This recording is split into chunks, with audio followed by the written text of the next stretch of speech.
السلام علیکم، کیسے ہیں آپ سبھی؟ امید ہے خیریت سے۔ اس سے پہلے کی کلاس میں ہم نے تنقید کے مختلف دبستان کے بارے میں بات کی تھی۔ اب ہم اردو کے اہم ناقدین کے بارے میں بات کریں گے۔ تو سب سے پہلے ہیں احتشام حسین۔ ٹھیک ہے، احتشام حسین کے بارے میں ہم بات کریں گے۔ نام ہے سید احتشام حسین۔ احتشام حسین جو ہیں وہ اعظم گڑھ کے قصبہ اہل میں 21 اپریل 1912 کو پیدا ہوئے تھے۔ کہاں پہ؟ اعظم گڑھ، 1912۔ احتشام حسین کا انتقال جو ہے وہ الہ آباد میں 1972 میں ہوا تھا۔ کب ہوا تھا؟ 1972 میں۔ پیدائش 1912، وفات 1972۔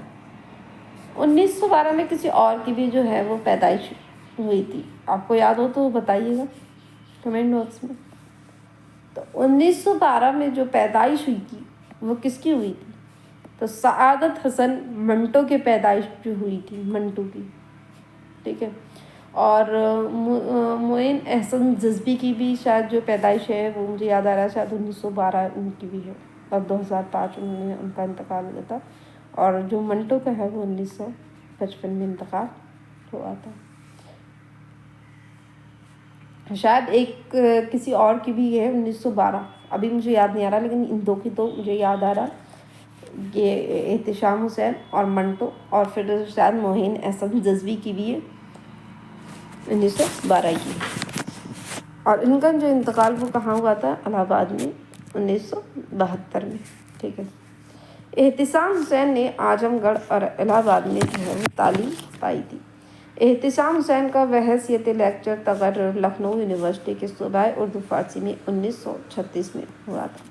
احتشام حسین الہ آباد یونیورسٹی کے شعبہ اردو میں پروفیسر کے عہدے پر 1961 میں فائز ہوئے تھے۔ احتشام حسین کی جو تصنیفی زندگی کا باقاعدہ آغاز 1932 کے قریب ہوا۔ احتشام حسین نے راک فیلر فاؤنڈیشن کی دعوت پر امریکہ کا سفر کیا تھا۔ کہاں کا؟ امریکہ کا۔ احتشام حسین نے اپنے ادبی سفر کی ابتدا میں نیاز فتح پوری کے رومانی افسانوں سے کیا تھے؟ متاثر تھے۔ احتشام حسین ترقی پسند تنقید کے نمائندہ نقاد بھی پوچھا جاتا ہے۔ ترقی پسند تنقید کے نمائندہ نقاد کون ہے؟ احتشام حسین۔ آخر تک وہ اس تحریک سے وابستہ رہے۔ احتشام حسین کی تنقید کی بنیاد جو ہے وہ اشتراکی نظریات پر ہے۔ کس پر؟ اشتراکی نظریات۔ احتشام حسین تنقید میں سائنٹیفک نظریے کے قائل ہیں۔ کس کے؟ سائنٹیفک نظریے کے۔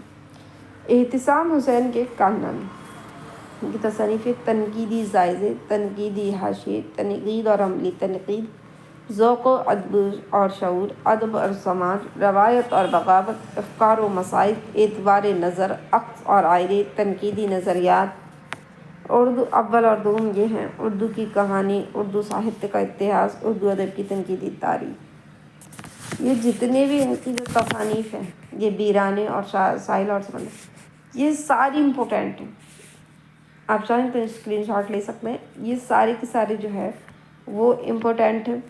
ویرانے جو ہے وہ احتشام حسین کے افسانوں کا پہلا اور آخری مجموعہ ہے۔ اور ساحل اور سمندر، یہ پوچھا جاتا ہے کہ یہ کس کا سفر نامہ ہے؟ ساحل اور سمندر، تو یہ احتشام حسین کا سفر نامہ ہے، اس کے بارے میں پوچھا جاتا ہے۔ اور یہ ان کی تصانیف ہے، یہ بھی ان کے بارے میں بھی پوچھا جاتا ہے سب کے بارے میں۔ اور یہ بیرانے، یہ بھی پوچھا جاتا ہے۔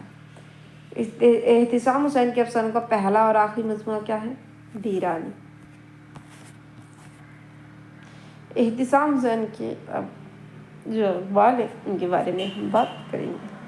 ایک خیال کو جو کسی مادی تجربے پر مبنی ہو، شدت احساس کے ساتھ مخصوص فنی طریقہ اظہار کے ساتھ پیش کرنا شاعری کہلاتا ہے۔ یہ کس کا خیال ہے؟ احتشام حسین کا۔ اقبال صرف آزادی کے مفکر، فلسفی ہی کی حیثیت سے نہیں بلکہ ایسے خد و خال کے شاعر کی حیثیت سے بھی زندہ رہیں گے جو غیر معمولی لطافت و حسن اور طاقت سے بھرے ہوئے گیت گاتا ہے۔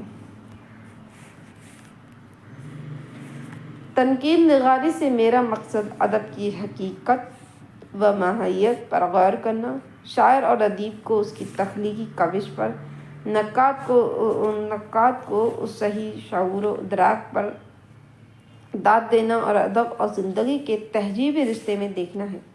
حقیقت کو اس کی مختلف شکلوں میں پہچاننے کے لیے ہر افسانے کے مواد کا مطالعہ سماجی اور معاشی رجحانات، طبقاتی تضاد اور جہد حیات کی روشنی میں کرنا چاہیے۔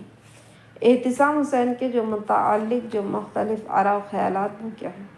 احتسام حسین کا طریقہ کار جو امپورٹنٹ ہوگا میں بتا دوں گی کہ یہ امپورٹنٹ ہے، ٹھیک ہے۔ احتسام صاحب کا طریقہ کار یہ ہے کہ وہ اعلیٰ و اوسط شاعر اور متشاعر، ادیب اور خطیب سب کے ساتھ ایک ہی قسم کا خلوص برتتے ہیں، کیونکہ اس کے پاس صرف ایک کسوٹی ہے اور وہ ہے سماجی یا سیاسی نقطۂ نظر۔ یہ کس کا قول ہے؟ خلیل الرحمن قاسمی کا۔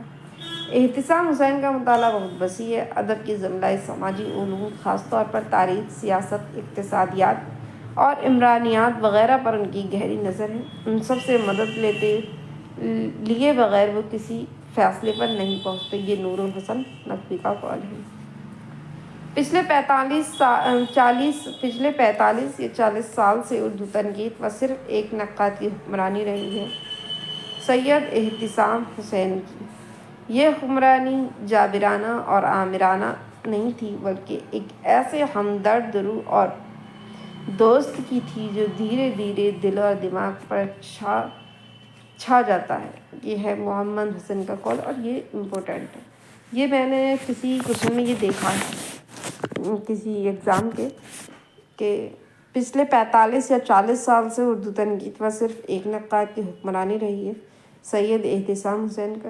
یہ حکمرانی جابرانہ اور آمرانہ نہیں تھی، بلکہ ایک ایسے ہمدرد اور دوست کی تھی جو دھیرے دھیرے دل اور دماغ پر چھا جاتا ہے۔ محمد حسن۔ جب احتسام حسین اس طرز میں لکھتے ہیں تو ایسا معلوم ہوتا ہے کوئی ہاتھی خوش فالیاں کر رہا ہو۔ یہ کلیم الدین احمد کا قول ہے، اس کو بھی یاد رکھ سکتے ہیں۔ اب ہم پڑھیں گے کلیم الدین احمد کے بارے میں۔ نام ہے کلیم الدین احمد۔ کلیم الدین احمد جو ہے وہ 1908 میں پٹنہ میں پیدا ہوئے تھے۔ اب کلیم الدین احمد کا انتقال جو ہے وہ 1983 میں ہوتا ہے۔ ابھی جو ہے احتسام حسین کی بات کی تھی، ان کی جو پیدائش 1912 اعظم گڑھ میں، 1972 میں الہ آباد میں ان کی وفات ہوئی تھی۔ 1912 سے 1972، ان کی کیا ہے 1908 سے 1983، ٹھیک ہے، یاد رکھیں گے۔ کلیم الدین احمد کی، اور یہ پٹنہ میں ہی پیدائش ہوئی تھی اور پٹنہ میں ان کا انتقال ہوا تھا۔ کلیم الدین احمد کے والد کا نام کیا تھا؟ عظیم الدین احمد تھا، جو ایک شاعر ہونے کے ساتھ کیا تھے؟ اردو اور عربی کے عالم بھی تھے۔ کلیم الدین احمد نے اپنے والد کے کلام کا مجموعہ گل نغمہ کے نام سے ترتیب دے کر اپنے مقدمے کے ساتھ شائع کیا تھا۔ گل نغمہ کس کی تصانیف ہے؟ تو یہ ہے فرا گورکھپوری کی، اس پر ہی ان کو کیا ملا تھا؟ گیان پیٹھ ایوارڈ ملا تھا 1969 میں فرا گورکھپوری کو۔ کس کو؟ فراق کو۔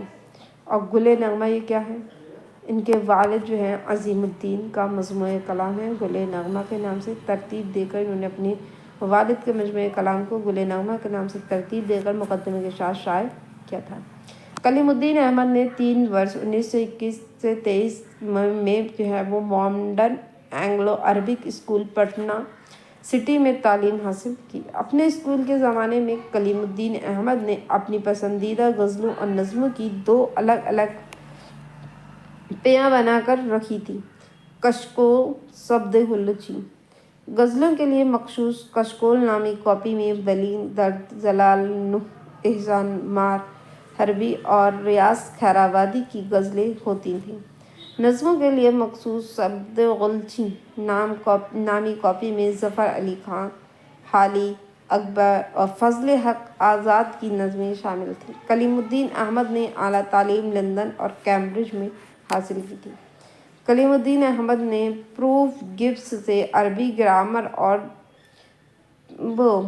کلیم الدین احمد نے پروفیسر جباس سے عربی اور گرامر اور پروفیسر گلیومی سے جو ہے وہ الفخری پڑھا تھا۔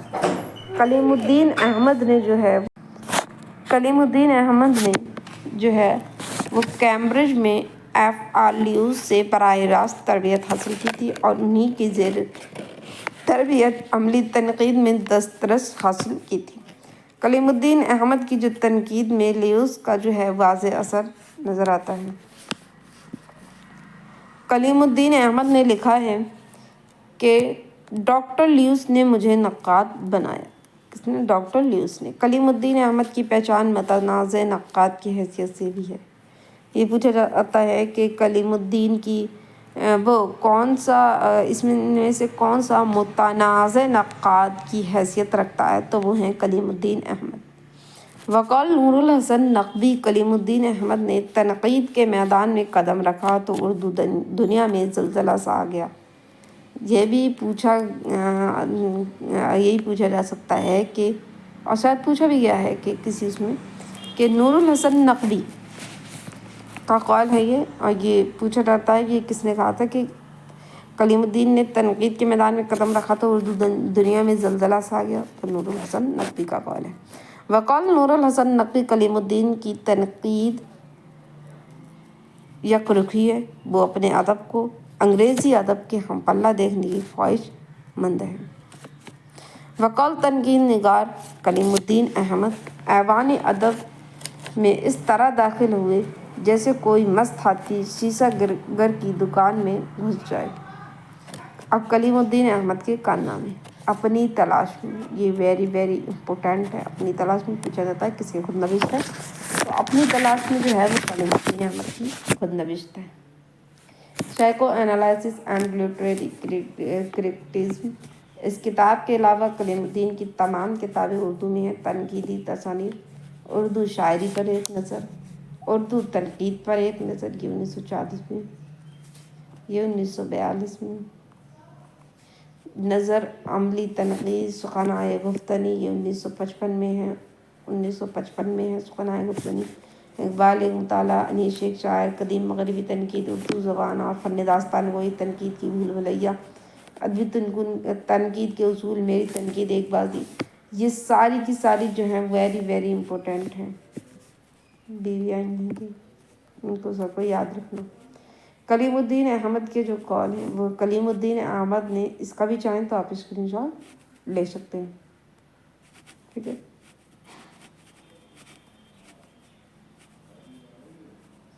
کلیم الدین احمد کے جو اقوال ہیں وہ یہ ہیں۔ کلیم الدین احمد نے تذکروں کو دوسرے سے تنقید ماننے سے انکار کیا ہے۔ یہ تنقید محض سطحی ہے اور اس کا تعلق زبان، محاورہ اور عروج سے ہے، لیکن یہ شاید کہنے کی ضرورت نہیں کہ تنقید کی ماہیت اور اس کے مقصد اور اس کے صحیح اسلوب سے بھی تذکرہ نویس واقفیت نہ رکھتے تھے۔ ان تذکروں کی اہمیت تاریخی ہے اور دنیائے تنقید میں ان کے تذکروں کا ہونا نہ ہونا برابر ہے۔ کلیم الدین احمد نے تنقید کے بعض مغربی اصولوں کو اردو شعر و ادب سے منطبق کرنے کی کوشش کی ہے۔ کلیم الدین احمد کا کہنا ہے کہ اردو ناقد اصول تنقید سے ناواقف ہیں اور اردو میں اصول تنقید کی ترتیب و تشریح کا فقدان ہے۔ میں یہ نہیں کہتا کہ پیغام اور شاعری میں کوئی بیر ہے، شرط یہ ہے کہ پیغام شاعری تجربہ بن جائے۔ ادب دو چیزوں کے اتحاد کا نام ہے، انسانی تجربات اور حسن صورت۔ ادب کی دنیا ایک ہے، اس میں الگ الگ چھوٹی دنیایں ہیں، خود مختار حکومتیں نہیں۔ شاعری کا مدعا آج بھی وہی ہے جو 2000 برس پہلے تھا، اور فنون لطیفہ کے بنیادی قوانین، شاعری کی اصولی باتیں ساری دنیا میں ایک ہیں۔ انہدام کے بغیر تعمیر ممکن نہیں۔ اگر اردو ادب کے نقائص بیان کیے جاتے ہیں تو اس کا مقصد صرف یہ ہے کہ اردو انصاف پرداز ان نقائص سے شناسائی حاصل کرے اور ان سے بچ کر ایک بہترین ادب کی تخلیق میں منہمک ہو جائیں۔ کلیم الدین احمد نے اردو تنقید کے وجود کو محض فرضی